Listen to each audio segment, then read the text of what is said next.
Hello everyone and welcome back to another video from Finance and Crypto Guide. In this video, I'm going to show you how to download the Paybis application on your smartphone. So let's get started right away. First of all, open up the iOS App Store or the Google Play Store depending on your device. Once you open it up, tap on the search box at the top section and then type in Paybis and start your search. Once you find the Paybis application, tap on it and you will see the install button. Tap on the install button and this will begin the download and installation of the Paybis application on your device.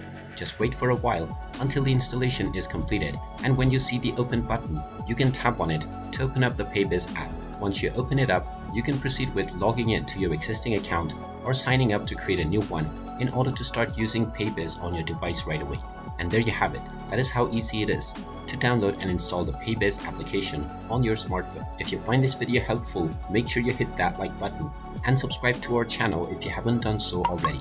Also ring that notification bell to never miss another update from us. Thank you for watching and I will see you again in the next video.